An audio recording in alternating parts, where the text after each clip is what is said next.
శ్రీ గురుభ్యో నమః. శ్రీమాత్రే నమః. మా భక్తి టీవీని ప్రోత్సహిస్తున్నటువంటి మా ప్రేక్షకులందరికీ ధన్యవాదాలు తెలియజేస్తూ 17 ఆగస్టు 2025 నుంచి 23 ఆగస్టు 2025 వరకు గల కాలానికి రాశి ఫలితాలు తెలియచెప్పుకుందాము. ముందుగా గ్రహస్థితులు.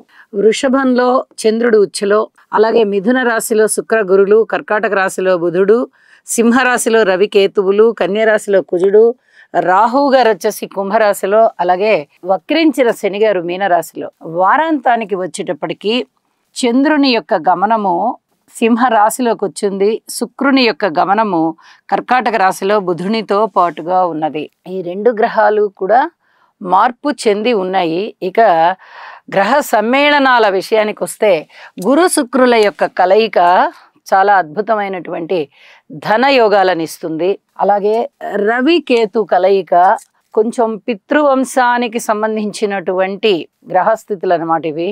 వీలైనంత వరకు పితృదేవతలని తలుచుకోవడం, అంటే గతించిన పెద్దలని తలుచుకోవడం, వారిని స్మరించుకోవడం, వారికి ఏదన్నా కొంచెం తర్పణం విడవడం, వారి పేరుతో అన్నదానం చేయడము, ఇలాంటివి చాలా చాలా మంచిది.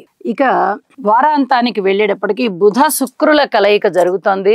ఇది బుధ శుక్రులు ఇద్దరు కూడా చాలా సున్నితమైన ప్రవర్తనతో ఉంటారు. వారి యొక్క కలయిక అంత మంచిగా ప్రవర్తన నిదానంగా ఉండేటట్టుగా చేస్తుంది. ఇక చంద్రుని యొక్క కలయిక కూడా రవికేతువులతో పాటు వచ్చి ఉంది.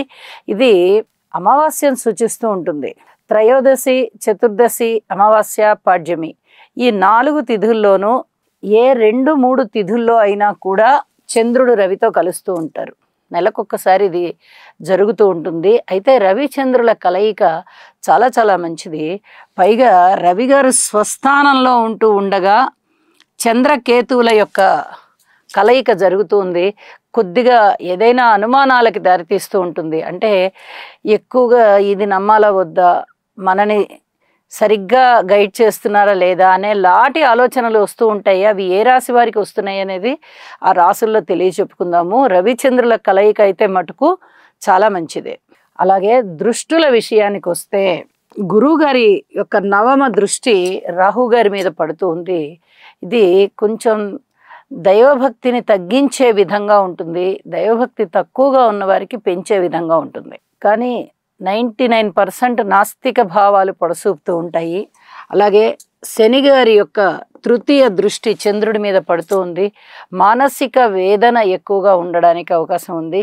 ఎక్కువగా టెన్షన్ పడిపోతూ ఉంటారు. దీనికి సంబంధించి యోగా చేయడం అనేది చాలా మంచిది.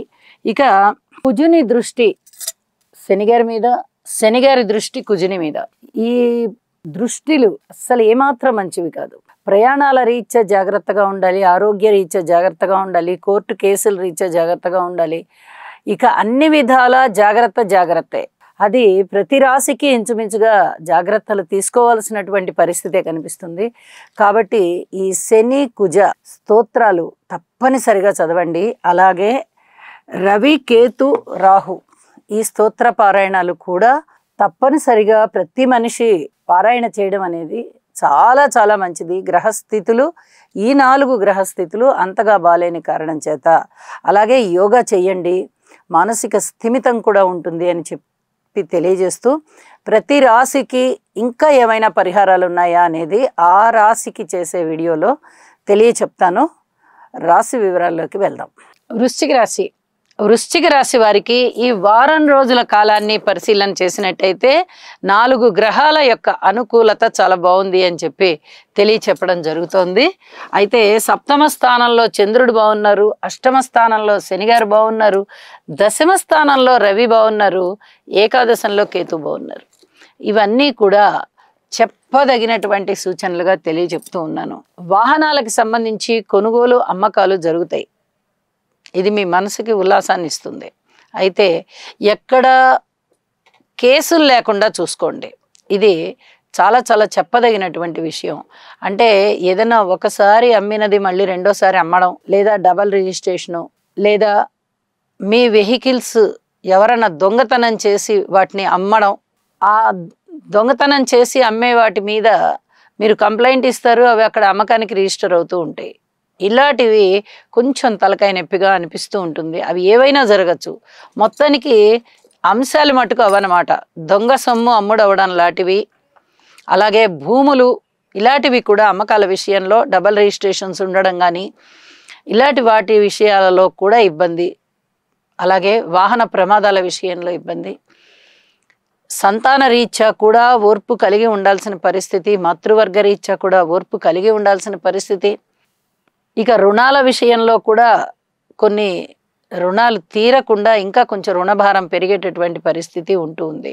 అయితే కొంచెం మీ మనసుకి ఆనందం కలిగించే అంశాలు ఏమిటి అంటే, చంద్రుడు ఉచ్చలో ఉండి రాశిని చూడడం చాలా మీకు ఆనందంగా ఉంటుంది.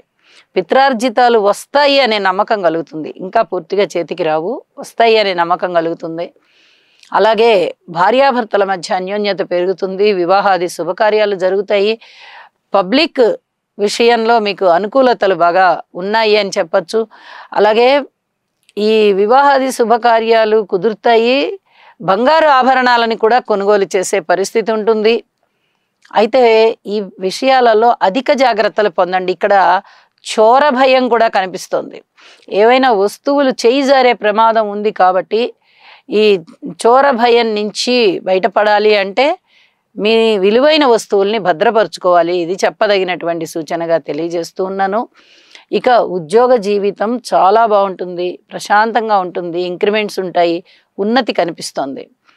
చాలా చాలా అనుకూలమైనటువంటి కాలంగా ఈ మధ్య కాలంలో వృశ్చిక రాశి వారికి ఇంత మాత్రం బాగున్న గ్రహస్థితి లేదు. ఈ వారం ఉంది కాబట్టి మీకు అనేక విధాల తృప్తి కలుగుతూ ఉంటుంది. అయితే ఓర్పు కలిగి ఉండాలి. విద్యార్థులు మీ శ్రమని కొంచెం ఎక్కువ చేయండి. వ్యాపారస్తులు వచ్చేసి మీ యొక్క వ్యాపారాలని వృద్ధి చేసుకోవడానికి తగిన ప్రణాళికలు సిద్ధం చేసుకోండి, ఖచ్చితంగా వృద్ధి అవుతాయి. రాజకీయ నాయకులకి బాగుంది అని చెప్పి తెలియజేస్తున్నాను. ఇక వ్యవసాయదారుల విషయంలో మీ కష్టం ఫలిస్తుంది. తప్పనిసరిగా కష్టపడండి, ఆ కష్టం ఫలిస్తుంది. అలాగే కార్మికులు, కర్షకులు, నేత పని వారు, చేతి వృత్తుల వారు, ఇచ్చది వారు ఎలా ఉన్నారు అంటే ఇదమిద్దంగా ఉన్నారు. అంటే పూర్తిగా వారికి అనుకూలంగా లేదు, అలానే అననుకూలంగానూ లేదు. అటు ఇటు సందిగ్ధావస్థలో ఉంటారు. మీ శ్రమ ఎక్కడికి పోదు, ఫలితాలు వస్తాయి. కాబట్టి శ్రమించండి. ఇది చెప్పదగినటువంటి సూచనగా తెలియజేస్తూ ఉన్నాను. సంతానం విషయంలో ఓర్పు కలిగే ఉండండి. మాతృవర్గ రీత్యా ఓర్పు కలిగి ఉండండి. పితృవర్గ రీత్యా ఓర్పు కలిగి ఉండండి. ఇక మిగతా అన్ని విషయాలలో చాలా బాగుంటూ ఉన్న కారణం చేత వారాంతంలో మారిన శుక్రాచార్యులు గారు కానీ, మారిన చంద్రుడు కానీ అద్భుతమైన ఫలితాలను ఇస్తూ ఉన్నారు. కాబట్టి అనేక విధాల మానసిక తృప్తి పెరుగుతోంది. మీకు చెప్పిన పరిహారాలు చేసుకుని మరింత అభివృద్ధిగా ఉండండి. శుభం.